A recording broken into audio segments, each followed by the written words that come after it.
de joie. Voilà, nous allons méditer sur le sang de Jésus. Le sang de Jésus comme arme spirituelle. Et quand nous invoquons le sang de Jésus, il y a un qualificatif que nous lui donnons souvent. Précieux, voire très précieux. Si ce sang est précieux ou très précieux, ce n'est pas parce que ce sang est du groupe O ou du groupe A ou du groupe B ou AB. Ce ne sont pas les fonctions biologiques du sang de Jésus qui fait que ce sang est précieux. Ce qui fait que ce sang est précieux, c'est ce que nous dit Lévitique 17, verset 11. La vie est dans le sang. Et quand nous parlons du sang de Jésus, c'est la vie de Jésus qui nous est donnée dans le sang de Jésus. Donc, la vie de Jésus est dans le sang, dans son sang. Cette vie, c'est la vie du prince de paix. Nous venons de célébrer Noël. Noël, nous disons de Jésus que c'est le prince de paix. Et il est venu rétablir cette paix dans la vie des hommes, dans la vie du monde entier. Et c'est pourquoi, dans la lettre aux Colossiens, chapitre 1er, verset 19 à 20, Saint Paul déclare, je le cite, « Dieu a jugé bon qu'habite en lui toute plénitude et que tout par le Christ lui soit enfin réconcilié, faisant la paix par le sang de sa croix, la paix pour tous les êtres sur la terre et dans le ciel. » Il nous a été rappelé ce matin que Jésus, ce qu'il a accompli, c'est pour le monde entier. Donc, tout le monde est invité à recevoir ce que le Christ donne au monde. Le sang de Jésus, il nous apporte la paix. Cette paix maintenant est à concrétiser dans les différentes situations de nos vies. Cette paix advient. Cette paix est là, elle est donnée par le sang de Jésus. Mais elle ne va pas s'imposer à qui que ce soit. C'est une grâce. Ce n'est pas pure grâce que Dieu a accompli ce qu'il a fait pour nous par le sang de Jésus. Et donc, cette grâce, l'homme est appelé à l'accueillir. Cette grâce s'opère en faveur de l'homme. Et par rapport à l'ennemi et à ses œuvres, cette paix que le sang apporte se déploie comme une arme. En faveur des hommes, il apporte la paix. Mais en nous apportant la paix, il va détruire ce qui nous empêche d'être dans la paix et d'avoir cette paix. Et qui détruit cette paix, qui gangrène cette paix, c'est l'ennemi, avec ses alliés, et ce qu'il arrive à mettre dans la vie des hommes. Et donc, ce sang, en nous apportant la paix, il combat aussi et détruit les œuvres de l'ennemi. Et c'est une arme parce que dans les effets que le sang de Jésus nous apporte, le sang a deux caractères. Un caractère offensif et un caractère défensif. Et c'est pourquoi on l'utilise et on l'appelle, il est considéré comme une arme. Et le premier effet que nous pouvons noter de ce que le sang a fait. Le sang d'abord, rappelons-nous dans la Bible, le sang était utilisé pour sceller des pactes. Les bergers d'école rappelaient tout à l'heure, il faut éviter les pactes de sang. Parce que dans le sang, il y a la vie. Et le pacte de sang crée un lien de vie. Et donc, le sang était utilisé pour sceller solennellement des pactes. Vous pouvez lire Genèse 15, verset 10 à 17. Et aussi Jérémie 34, verset 18. Mais également, en scellant des pactes, quand c'est un pacte, c'est deux parties qui scellent un pacte. Donc, en scellant le pacte, le sang aussi crée un lien. Il établit un lien entre les différentes parties. Jérémie 34, verset 18. Et il établit donc un lien fort, un lien entre les différents contractants. Vous pouvez prendre Exode 24, verset 4 et verset 8. Exode 24, verset 4 et verset 8. Et Hébreux 9, verset 18 à 21. Et ce pacte établit, ce caractère établit un pacte, établit un lien, c'est ce que nous pouvons lire, ce que nous pouvons déjà noter à la scène. Quand le Christ a institué l'Eucharistie, il a scellé l'alliance. 1 Corinthiens 11, verset 25 et Matthieu 26, verset 28. Le sang d'homme a le caractère d'établir une alliance, un pacte. Et par le sang de la croix, une nouvelle alliance a été scellée. Par ce sacrifice, l'alliance nouvelle a été scellée par le sang de Jésus. À ce sujet, Jésus lui-même, il dit, buvez-en tous, en parlant de la coupe, en prenant la coupe pour le donner aux disciples, il a dit, buvez-en tous, car ceci est mon sang. Et il ajoute, le sang de l'alliance, versé pour la multitude en rémission des péchés. Donc c'est dans Matthieu 26, de 27 à 28, donc ce que j'ai donné tout à l'heure. Par ce sacrifice de la croix, le Christ a réalisé ce que Dieu a annoncé avec Jérémie. Jérémie 31, verset 31. Dieu disait par la bouche de Jérémie, je le cite, « Voici venir des jours, oracle du Seigneur, où je conclurai avec la maison d'Israël et la maison de Juda une alliance nouvelle. » Cette alliance nouvelle, Jésus l'a établie par son sacrifice sur la croix. Le sang de Jésus donc est le fondement de la nouvelle alliance. C'est le sang qui a scellé.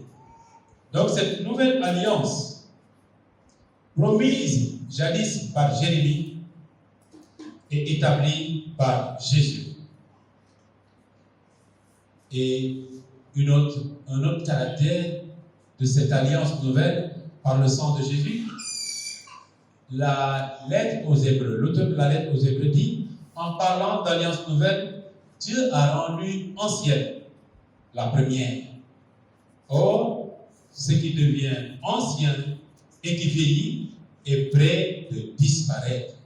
Hébreux 8, verset 13.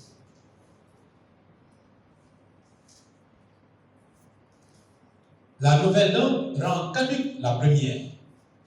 Grâce au sang de Jésus, l'humanité retrouve une autre dignité. L'humanité retrouve une autre nature.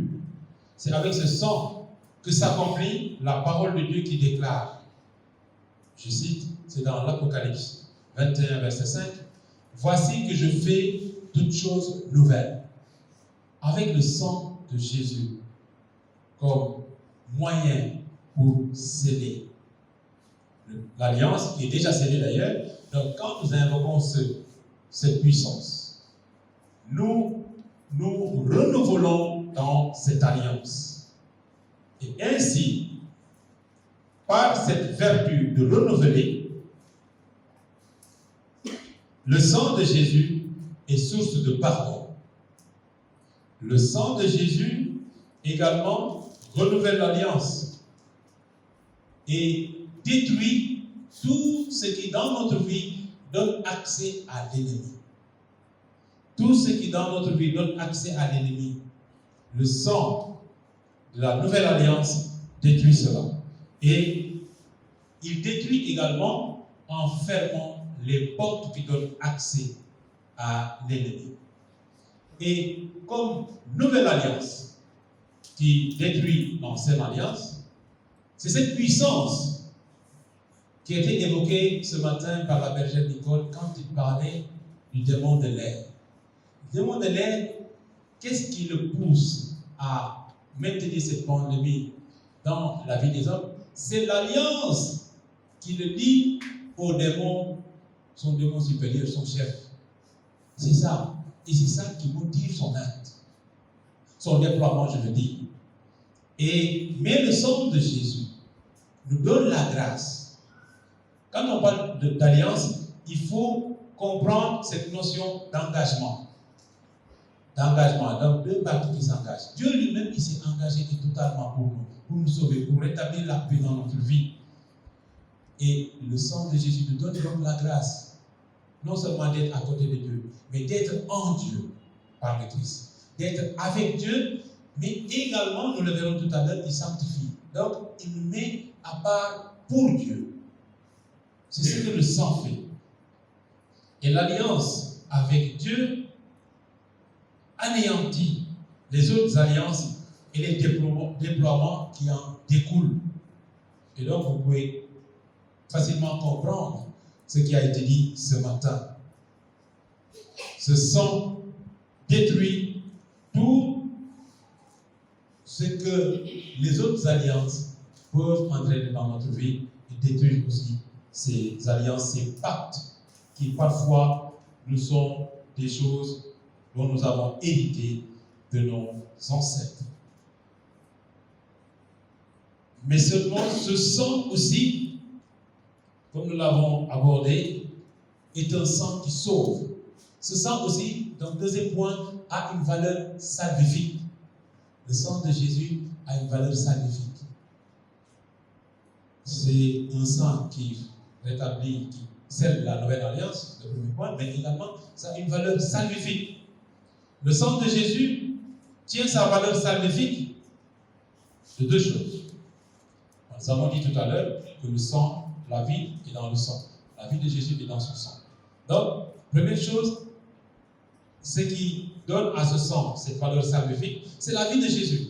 Et quand je dis la vie de Jésus, ce n'est pas parce qu'il avait de beaux yeux, il avait de beaux cheveux, il était mignon, il était costaud. C'est pas ça. C'est cette vie d'obéissance. Et si vous ne pouvez pas comprendre cela, ne l'invoquez pas. Si le sang de Jésus a de la valeur, a une puissance, c'est parce que la vie de Jésus a été une vie obéissante. Et que sur la croix, il est devenu l'agneau sans défaut, sans tache. Donc, c'est d'abord, cette valeur salvifique vient du fait que Jésus a vécu dans l'obéissance. Et la deuxième chose, c'est le sacrifice de la croix, qui n'est rien d'autre que le parachèvement de ce qu'il a vécu. Et donc, ce qui donne à ce sang une valeur salvifique, c'est la vie obéissante de Jésus, mais également son sacrifice, sa vie toute donnée à son Père. Et vous pouvez méditer pour ça, Hébreux 10, versets 5 à 10. Voilà ce que dit Hébreux 10. Aussi, en entrant dans le monde, le Christ dit, tu n'as voulu ni sacrifice ni offrande, mais tu m'as donné un corps, tu n'as pas agréé les holocaustes, ni les sacrifices pour le péché. Alors j'ai dit, me voici, je suis venu, mon Dieu, pour faire ta volonté. Ainsi qu'il est écrit de moi dans le livre. Le Christ commence donc par dire tu n'as voulu ni agréer les sacrifices et les offrandes, les holocaustes et les sacrifices pour le péché, ce que la loi prescrit d'offrir. Puis il déclare, me voici, je suis venu pour faire ta volonté. Ainsi, il supprime le premier état des choses pour établir le second. C'est cette grâce, c'est grâce à cette volonté que nous sommes sanctifiés par l'offrande que Jésus-Christ a faite de son corps une fois pour toutes. Fin de citation. Dans la lettre aux Hébreux, il nous est révélé que le Christ, par sa vie obéissante, il a tout changé. Notre volonté qui était une volonté pécheresse devient une volonté obéissante. Obéissante à la volonté de Dieu. C'est donc compte tenu de cette obéissance totale que le Christ est devenu, dans le sacrifice de la croix, l'agneau sans défaut et sans tache, nous dit Saint Pierre dans sa première lettre, au chapitre 1er, les versets 18 à 19. Autrement dit donc, dans le sang, ce sang qui est comme principe de vie qui fait expiation. Ça, c'est Lévitique qui le dit, Lévitique 17, 11. Que le sang est comme principe de vie qui fait expiation. Et donc, le sang aussi, donc, nous obtient de la part de Dieu l'anéantissement du péché, mais pas seulement l'anéantissement du péché, mais aussi l'annulation de la condamnation. Cette condamnation que l'accusateur ne cesse de crier devant Dieu. Et donc, le sang de Jésus annule la condamnation. Et quand l'exhortation est donnée de vous confesser, sachez que quand vous vous confessez, voyez-vous comme on vous a pris et plongé entièrement dans le sang de Jésus. Le sang annule le péché et la condamnation de l'ennemi. C'est pourquoi l'ennemi a horreur du péché, au point qu'il va mettre dans vos têtes là. Est-ce que la Bible nous comprend? Mais la Bible, c'est un misérable pécheur comme vous. Que Dieu nous garde et nous donne la paix. Donc le sang de Jésus, il annule. Et comment il annule? Parce que nous dit l'auteur aux Hébreux, dans la lettre aux Hébreux, c'est le sang qui crie plus fort que le sang d'Abel. Qu'est-ce que le sang d'Abel réclamait? Le sang d'Abel réclamait vengeance. Le sang d'Abel réclamait justice. Le sang d'Abel réclamait punition. Et ce cri-là fait écho à ce que l'accusateur réclame devant Dieu contre nous. Mais par contre, le sang de l'agneau, qu'est-ce qu'il fait? Lui, Berger Nico nous a rappelé tout à l'heure que c'est lui notre défenseur. Il est là auprès du Père et il plaide pour nous. C'est notre défenseur. L'avocat défenseur, il plaide. Et lui, il plaide pour nous. Il plaide quoi? Pardon.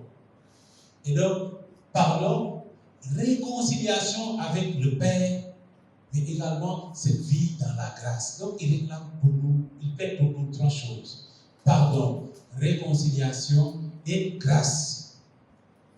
Et puisqu'il plaide ça, le trône du jugement change de caractère. Le trône du jugement devient maintenant un trône de miséricorde. Hébreux 9, versets 11 à 15.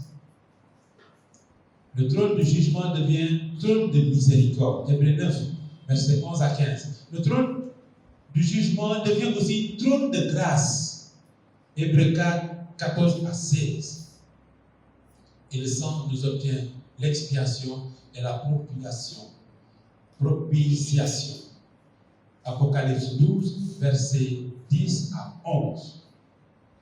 Compte tenu de tout ce que le sang nous obtient, Dans le combat spirituel contre l'ennemi, le sang, la puissance du sang détruit les accusations. La puissance du sang de Jésus ferme les portes, couvre le péché et qui donne opportunité à l'ennemi. En plus de ce caractère salvifique qu'a le sang pour nous, il y a aussi un caractère prophétique, une valeur prophétique dans le sang de Jésus. Quand je dis que le sang de Jésus a une valeur prophétique, c'est le fait que le sang de Jésus parle. Pas seulement pour annuler les accusations de l'ennemi, mais ici il proclame. Hein, il parle, il dit ce que le sang de Jésus nous a obtenu, ce que lui-même a pour nous. C'est-à-dire, quand aujourd'hui le médecin veut analyser quelqu'un, il prend son sang. Quand il analyse son sang, il peut dire biologiquement la personne. Voilà, le sang détermine ton identité. Et voilà, le sang de Jésus, voilà, il nous annonce, il dit, il déclare. Et il est là pour donner à profusion ce que lui-même il a. Et c'est une source intarissable. C'est une source intarissable de paix par les vertus que le sang nous prodigue. Et par rapport à ces vertus, j'ai noté 7 vertus. On va essayer d'aller vite parce que le temps ne nous attend pas. Donc, les 7 vertus que j'ai notées. 1. Le sang de Jésus apporte le rachat.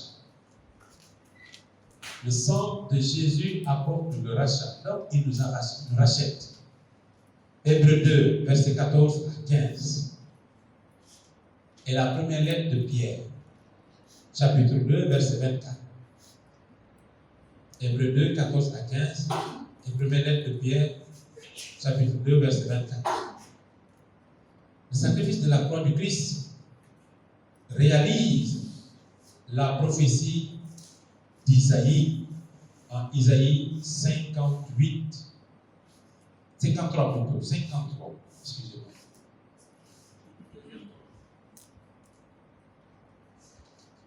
La prophétie d'Isaïe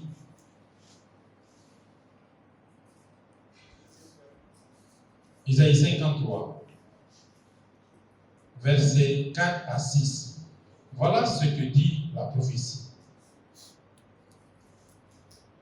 En fait, c'était nos souffrances qu'il portait, nos douleurs dont il était chargé. Et nous pensions qu'il était frappé, meurtri par Dieu, humilié. Or, c'était à cause de nos révoltes qu'il a été transpercé, à cause de nos fautes qu'il a été broyé. Le châtiment qui nous donne la paix a posé sur lui.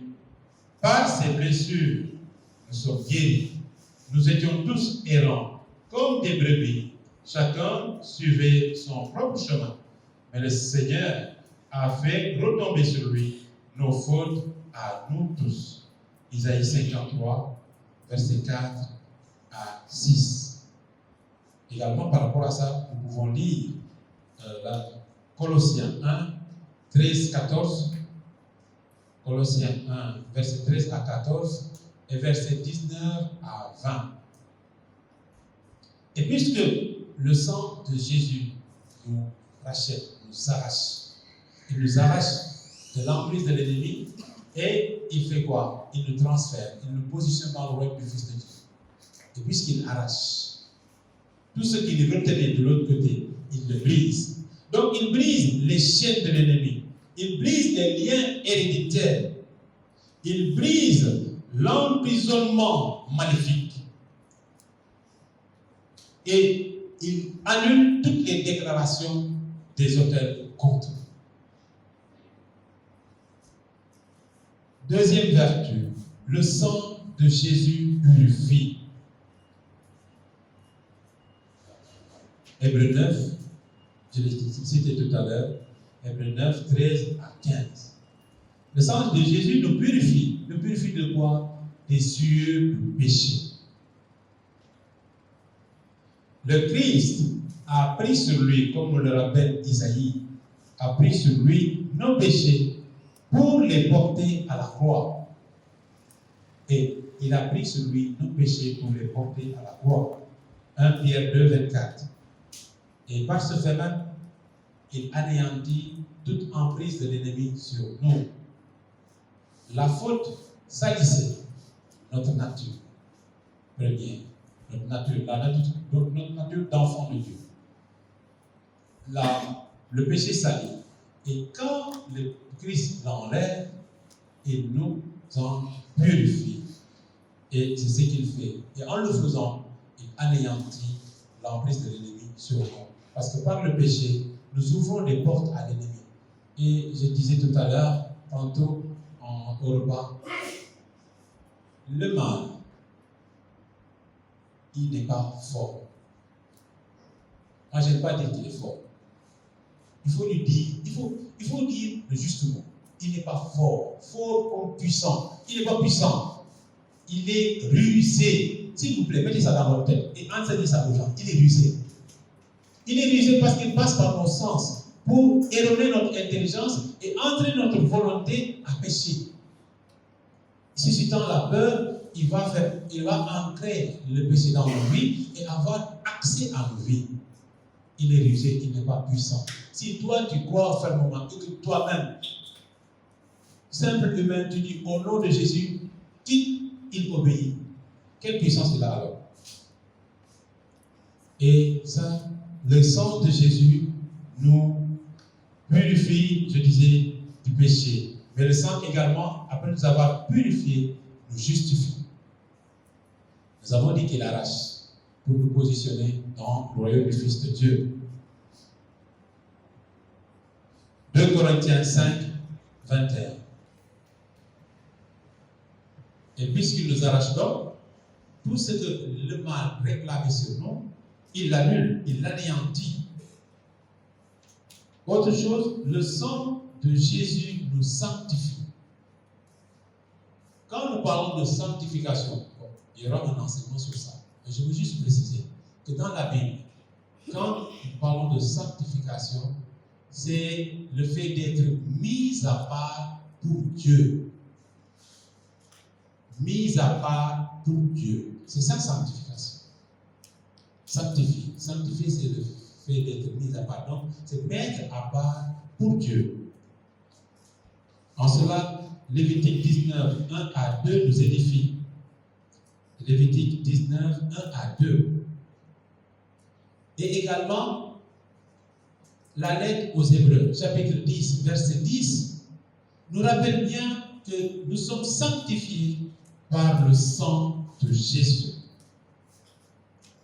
Le sang de Jésus, donc, par sa puissance de mettre à part pour Dieu, a aussi la puissance de détruire tout ce qui nous mettait à part pour le diable. Et ce sont les consécrations des autels.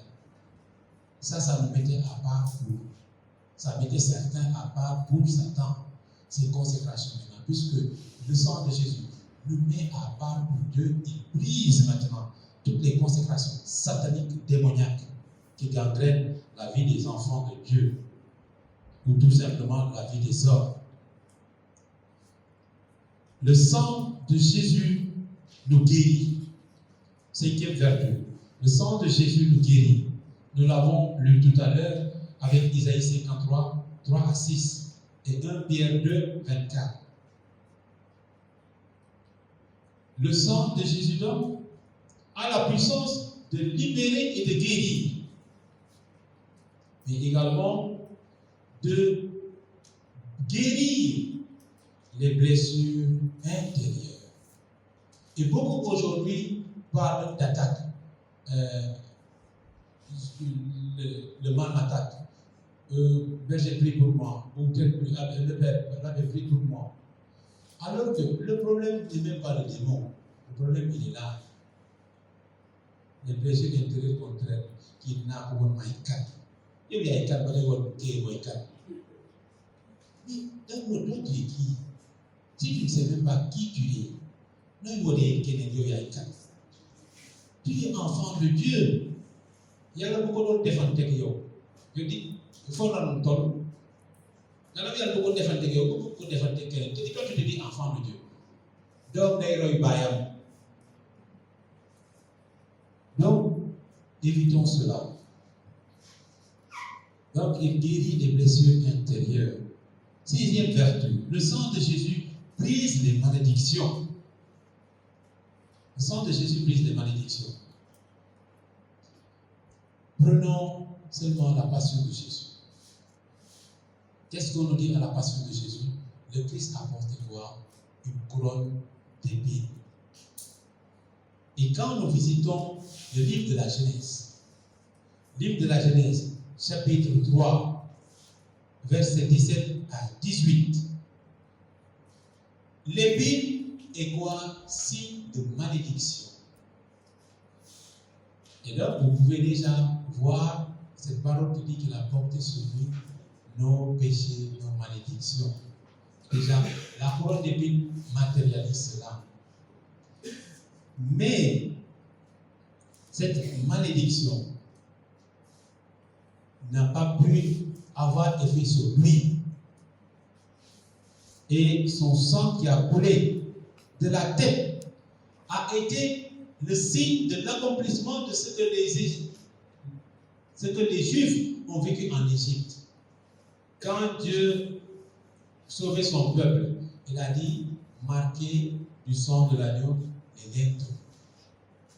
Et là encore, peut-être dans un autre enseignement, il faut savoir aussi que quand le sang est recueilli, mais il n'a pas d'effet, il faut l'appliquer.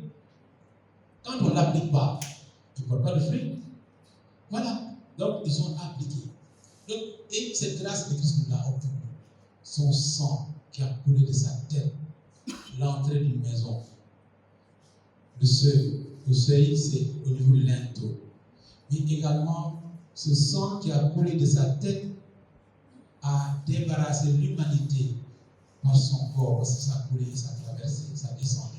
Et donc, ça a débarrassé l'humanité de cette malédiction symbolisée par l'épée. Autrement dit, donc, dans le combat spirituel, le sang de Jésus comme arme détruit donc les malédictions. Pas seulement la malédiction, mais aussi les méfaits. Parce que la malédiction, c'est une semence. C'est une semence du mal qui est projetée dans la vie de la personne, mais comme toute semence, qui a ses programmations. Et quand cette semence germe, il y a des méfaits. 7e vertu, le sang de Jésus qui a coulé du corps de Jésus, de sa tête, de ses mains, de tout son corps qui a été meurtri, de ses pieds. Ce sang de Jésus avait comme ultime but de nous réconcilier au Père. Et le sang de Jésus nous réconcilie au Père. Hébreux 2, verset 8 à 10. Et Ephésiens 2, verset 13.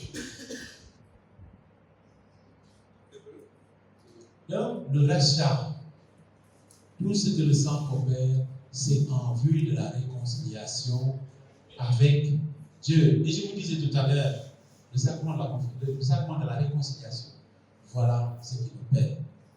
Il nous réconcilie avec Dieu par le mystère du sang de Jésus. Et je vais finir par là en vous disant les références. Hébreux 2, 8 à 10 et Ephésiens 2, verset 13. En conclusion donc, c'est une arme puissante. Mais cette arme a besoin d'être bien maniée. C'est comme aujourd'hui, si je prends mon couteau, mon adversaire est là, je prends le couteau, je fais comme ça. S'il me pousse, ça me perce et je meurs. Donc il faut savoir bien manier.